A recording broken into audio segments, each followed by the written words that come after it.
Hi hello ನಮಸ್ತೆ ವೀಕ್ಷಕರೇ, ಎಲ್ಲ ಚೆನ್ನಾಗಿದೆ ಚಾನಲ್ಗೆ ಸ್ವಾಗತ. ಮಾವಿನ ಹಣ್ಣು ಸೀಸನಲ್ಲಿ ಮಾವಿನ ಹಣ್ಣನ್ನು ಶೇಖರಣೆ ಮಾಡಿಲ್ಲ ಅಂದರೆ ಹೇಗೆ ಆಗುತ್ತೆ? ಅದಕ್ಕೆ ಈಗ ಮಾವಿನ ಹಣ್ಣು ಜೊತೆ ಬಾಳೆಹಣ್ಣು ಹಾಕಿ ದೋಸೆಗೆ ಒಂದು ಶೇಖರಣೆನ ಮಾಡೋದನ್ನು ತೋರಿಸ್ಕೊಡ್ತಾ ಇದ್ದೀನಿ. ಇದು ತುಂಬಾ ಟೇಸ್ಟಿಯಾಗಿ ಆಗುತ್ತೆ ದೋಸೆಗೆ. ಒಮ್ಮೆ ನೀವು ಕೂಡ ಟ್ರೈ ಮಾಡಿ. ಇದಕ್ಕೆ ಮ್ಯಾಂಗೋನ ಚೆನ್ನಾಗಿ ಸಣ್ಣದಾಗಿ ಪೀಸ್ ಮಾಡ್ಕೊಳ್ಳಿ. ಯಾವುದೇ ಮ್ಯಾಂಗೋನ ತೊಗೊಳ್ಳಿ, ಆದರೆ ಚೆನ್ನಾಗಿ ಹಣ್ಣಾಗಿದ್ದರೆ ರುಚಿ ಚೆನ್ನಾಗಾಗತ್ತೆ.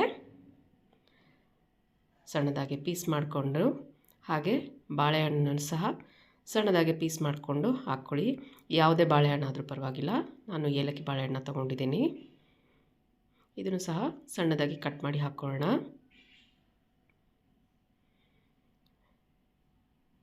ಈಗ ಅಷ್ಟನ್ನು ಕಟ್ ಮಾಡಿ ಇಟ್ಕೊಂಡಿರೋದಕ್ಕೆ ನಾನು ಒಂದು 3 ಟೇಬಲ್ ಚಮಚ ಆಗುವಷ್ಟು ಬೆಲ್ಲ, ಹಾಗೆ ಚಿಟಿಕೆ ಉಪ್ಪು, ಹಾಗೆ ಸ್ವಲ್ಪ ಏಲಕ್ಕಿ ಪುಡಿನ ಹಾಕ್ಕೊಳ್ತಾ ಇದ್ದೀನಿ. ಬೆಲ್ಲ ನೀವು ಮಾವಿನ ಹಣ್ಣಿನ ಹುಳಿ ತಕ್ಕಂಗೆ ಹಾಕ್ಕೊಳ್ಳಿ. ಮಾವಿನ ಹಣ್ಣು ಸ್ವಲ್ಪ ಹುಳಿ ಇದೆ ಅಂತಂದರೆ ಸ್ವಲ್ಪ ಜಾಸ್ತಿ ಹಾಕ್ಕೊಳ್ಳಿ, ಸಿಹಿಯಾಗಿದೆ ಅಂದರೆ ಸ್ವಲ್ಪ ಕಡಿಮೆ ಹಾಕ್ಕೊಳ್ಳಿ.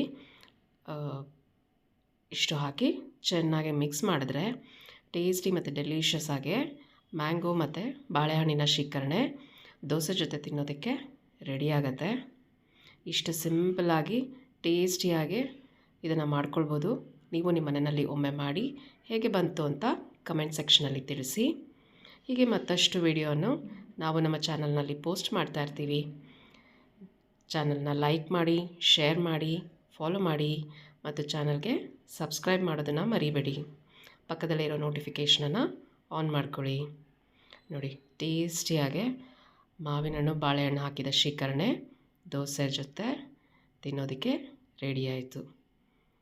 ಖುಷಿಯಾಗಿ ತಿನ್ನಿ, ಖುಷಿಯಾಗಿರಿ. Thank you for watching. ಧನ್ಯವಾದಗಳು. Take care.